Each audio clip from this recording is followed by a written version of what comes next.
cyane hariho ikintu uvuze gikomeye c'iteka, gutahura iteka ry'uwundi, gutahura iteka ryawe, gutahura iteka na jewe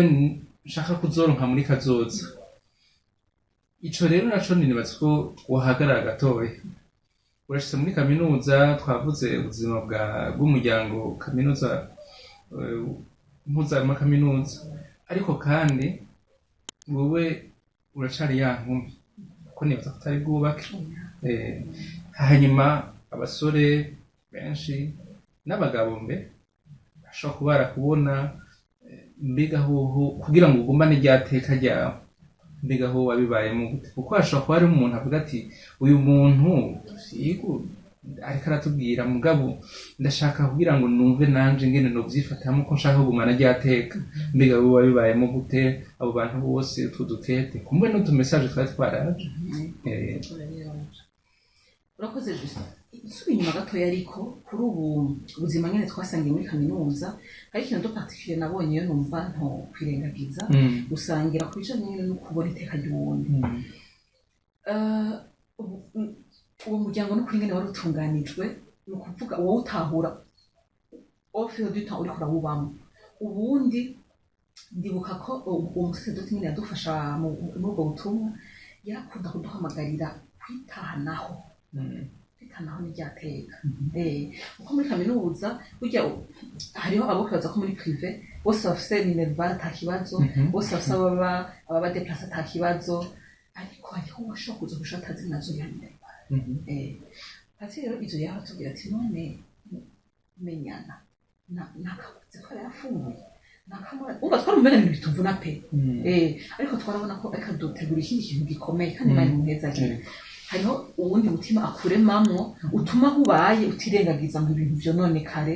umubanyi ataruzi cafungura atagize iki. Ni muri rero ntumbero twagerageza gufashanya, ugasanga nije twe ntamera ya minerval twaba dufise ngo tumurikire. Ariko ndibuka ko twara tugenda kudodora pareta uko ntoshobora gukora ikibazo utarishe, ariko ukagenda gusabira imbabazi umwana muzi ko musangiye ubutumwa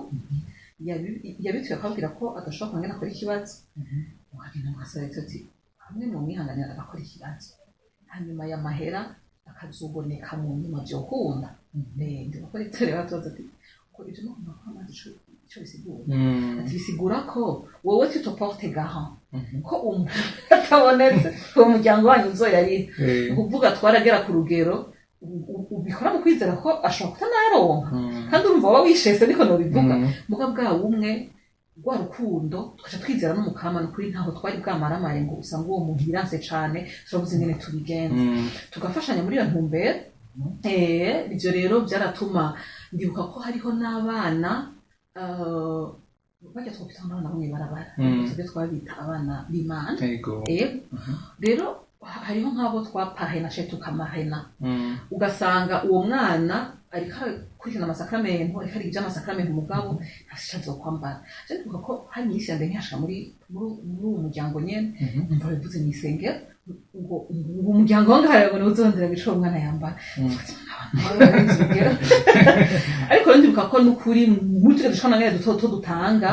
wasanga habonetse impuzu y'umwana, uwo mwana ugasanga baramugurira ifana kuri uwo munsi ukubatizwa, no kumva ko afise iteka, afise abandi bantu bamukunda, nabwo atabafise abavyeyi biwe hafi b'amaraso, asanga abantu bamukunda. Ikindi naco nigiyeho cane c'ubumwe muri uwo muryango nuko nabasohoka bakaronka ubuzi canke bakaronka ubundi buzima baragaruka bakabaza mukeneye iki. Ndibuka abafise ko batugurira ibitambaro byo gusasa, urumva ko twakiriza mu ishuri ibitambaro byo gusasa by'amasigwa byo mu isengero, ukumva uko zokavuga ati none nk'umuntu aje kugura ibintu ahantu yaranigiriye yarasohotse, ariko bwa bumwe akumva ko ari muhira. Ego ivyo rero byarankoze ko cane nk'uguhana iteka, urumva ko nabo twita ngo nabo mwibarabara nabo nyene canke n'abavyeyi babo bagirwa mu encadrement, bagirwa mu encadrement nabo ba universitaire nyene kuko umusaseredoti yabiduhamagariramwo akabidukundisha, vyaratuma twumva ko atanumwe adafise iteka, atanumwe atohabwa iteka. Ego vyaranyubatse cane navyo. Ego ndabanyiriza ko mwari mwambajije mbega wabandanyije gute muri ubwo buzima bwo gutohoza umuhamagaro wawe. Ego jewe sinigeze ngira ikibazo cyo kumenya ngo mbega nzokwihera Imana canke nzokuba. Oya jewe nagize ikibazo cyo kumenya ngo mbega nzokubakana nande. Abo uragize amahirwe. Ego naratombe ko navyo hari igihe bigora umuntu. Ego bikagora bigafata umwanya. Ego cane. Rero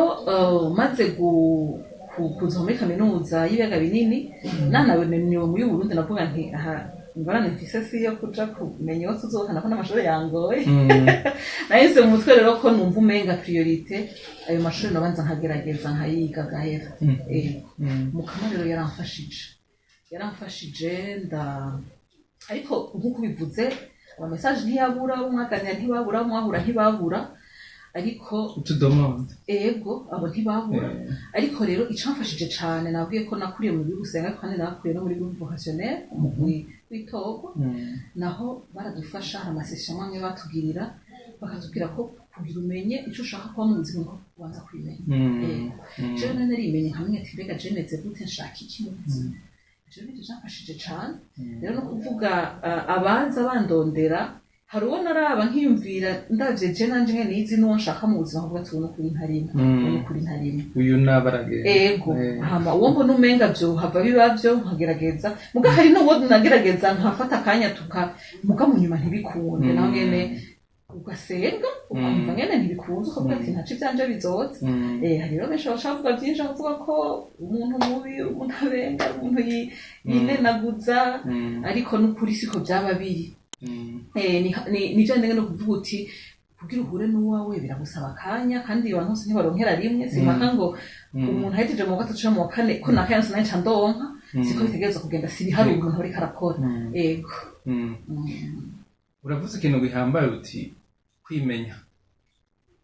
notse kubanza kumenya n'iteka ryawe nk'uko icivugo ca televiziyo yacu kibivuga. Burya utazi iteka ryawe, utazi yuko nico urimo n'ivyo urimo bishobora gutuma ugira ushika, nibaza ko navyo bigoye. Ego cyane. Hanyuma bavuze yuko baza ariko ugafata uwo mwanya, nibaza ko niki ari ikigo gikomeye cane ku bariko bararondera canke bariko baratohoza, kuko burya guha umwanya ikintu nibaza ko ari byo bintu bituma bwa mbere na mbere ushaka kuco ushaka kandi ugashika kuco kugikwiriye. Ego hanyuma urahejeje ubuzima nuvuga nti bw'ishuri, naho bavuga mu mashuri ntaya kuva mu mashuri ngo ni ntibarabara. Umuntu agoma yiga n'ataba ari mw'ishure. Ego hanyuma uravuga uti rero y'amashuri yanje nkunda cane harageze yuko rero uye nja mu yindi shuri ry'ubuzima. Mbiga hoho ni surusa kutubiga tubwire mugabo hoho urahuye n'uwo muri kumwe ubuye mwubakanye. Mbiga hoho ni igiki novuga nti caguteye akanyamuneza, ni igiki cagutumye ubona uti uyu vy'ukuri niwe, kandi mugashobora kugira n'urwo rugendo aza kugaruka ko mu kanya gatoya. Urwo rugendo ni igiki cagutumye. Urakoze cane Justin, waruvuze ati umaze kuva mu buzima bwo kw'ishuri, nagira nce gato kuri vie professionnelle kuko navyo ndabona ko hari ivyo vyamfashije nagiye ndakura muri uwo muryango twari dusangiye. Icamfashije cane ubwa mbere ni ukuri muri ubwo butumwa nabibabwiye, wamenga badusaba ibirengeye ubushobozi dufise. Ni ukuvuga kwiyumvira mbega abandi bavuze nawe ndumva ntutukubayeho ko ubayeho ku dufaranga two muhira, mbega abandi babayeho gute, mbega tubafashe gute, mbega iki kintu chance gutya tugitorera inyishu gute, basanga ikintu gisa kuja kudodora ku bantu bubaha kandi utinya. Ibyo rero maze ushaka ibi professionnel twarigiye usanga imwe na imwe ukora sous stress niko nobivuga. Rero imwe mu ngabirano umusacerdote ukaba mu kamaya yaduhaye ngo dufatanye ubwo muri kaminuza, imwe mu ngabirano yari afise kora kuzana ku munota wa nyuma mukumva mubaye shambada mukumva mubaye sisi ko wengene mu bifata ariko kandi biratuma mu develop muri mwebwe ikintu cyo kurondera inyishu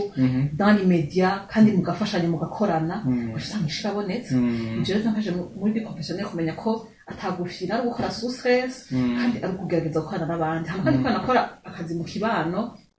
novuga dans la communauté urashobora gusanga icyo ugiye gukora atari abantu bakeneye cyane ku iryo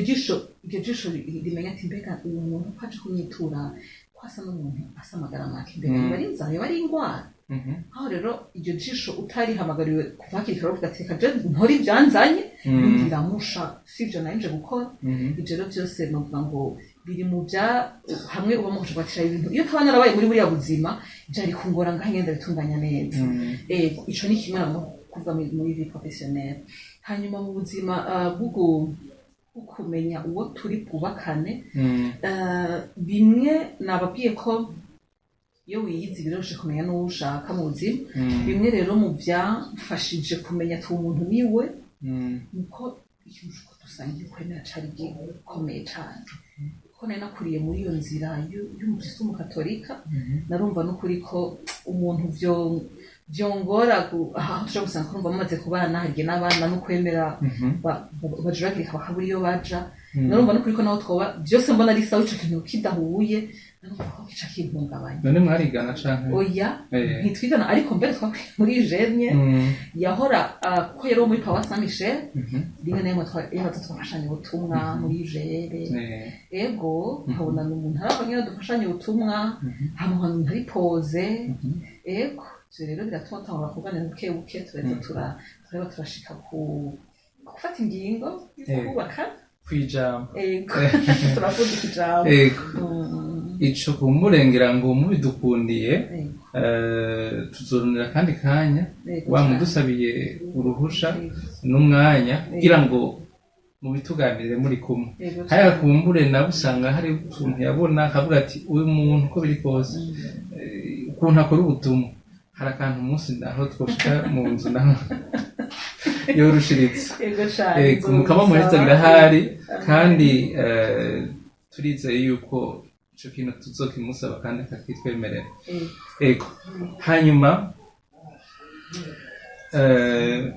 turabona yuko uri umuvyeyi wabitubariye yuko umuvyeyi w'abana batatu hari n'uwo muri kumwe turamuramukije mukama muhezagire mukama abandanya arongora urwo rugendo arimwo kuko nico gituma bahora bakeza umuvyeyi bakamubwira ati simba imanga kira rusizi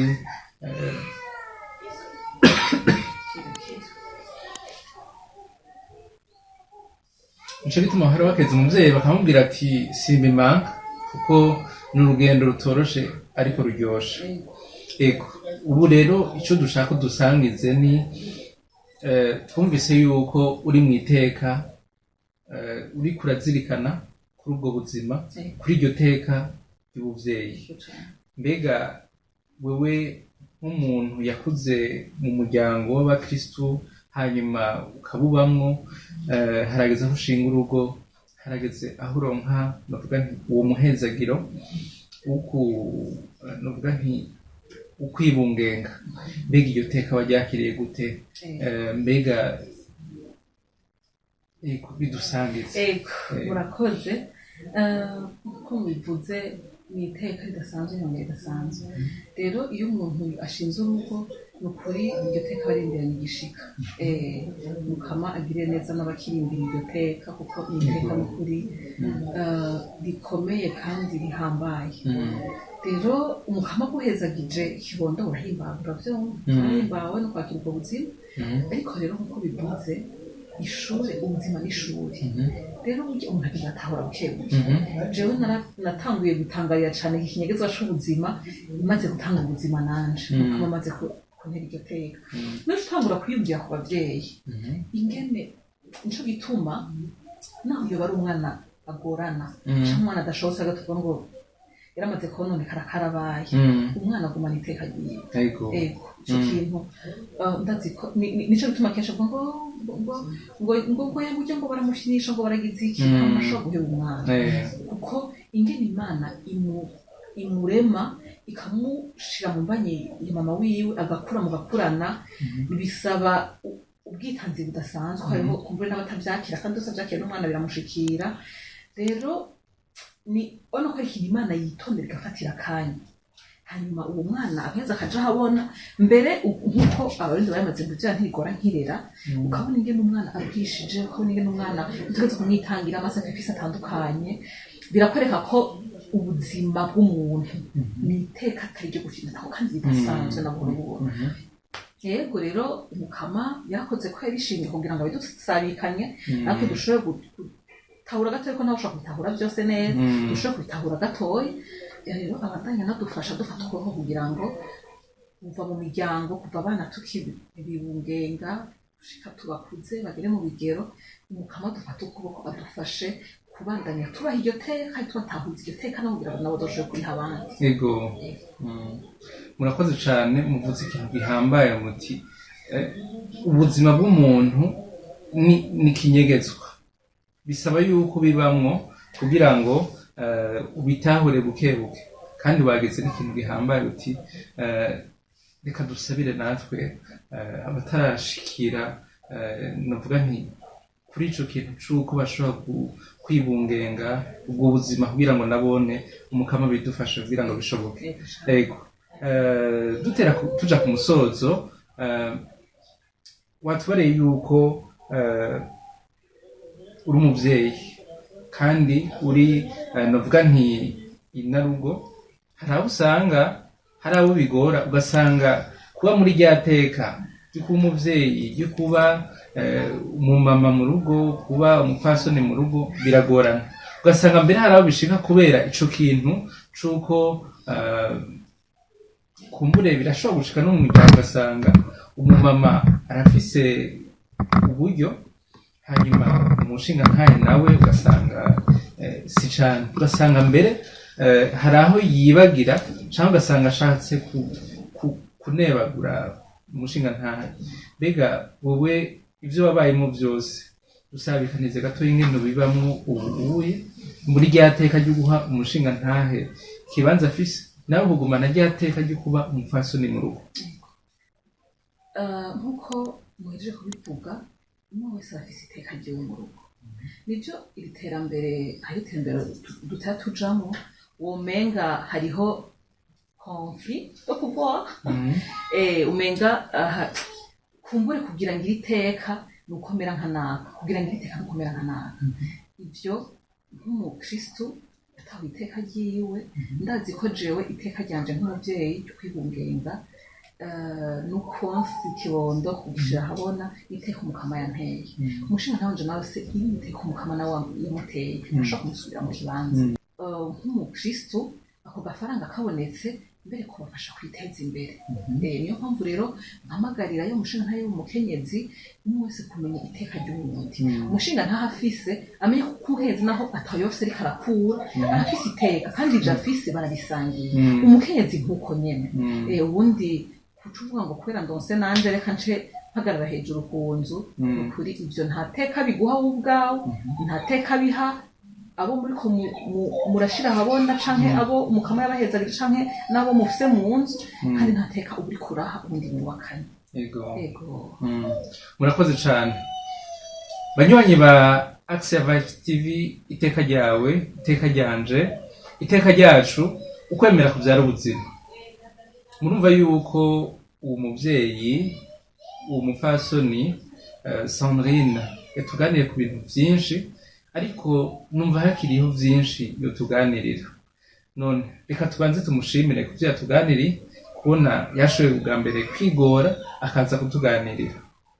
wakoze cyane nawe reka nanjye ndabakengurukira cyane ko namwumviriye ko ntumira si uko aribyo nahise byinshi canke bihimbaye byo kuvuga ariko mwakoze cyane kunyumvira ko cyane cyane turiko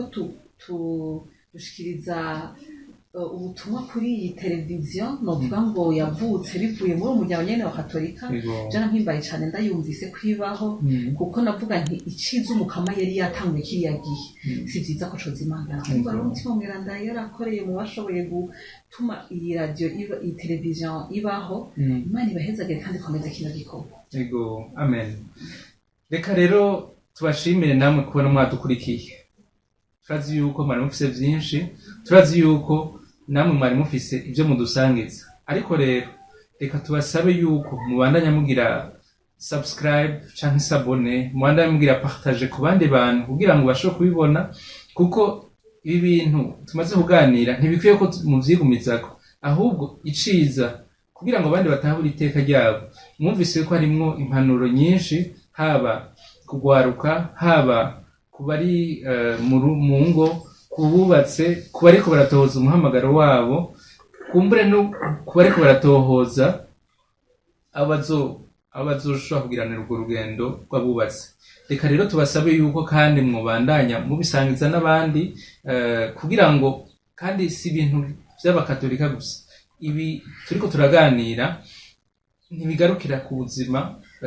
bw'abakatolika n'abandi bantu bose turabikeneye kugira ngo dushobore kubandanya dukuza iteka kandi kugira ngo ukwemera dufise umwe wese kuvyo yemera gushobora kuvyara ubuzima tukaba tubashimire ko n'amazi tuzabiri tuzosubira mu kindi kiganiro murakoze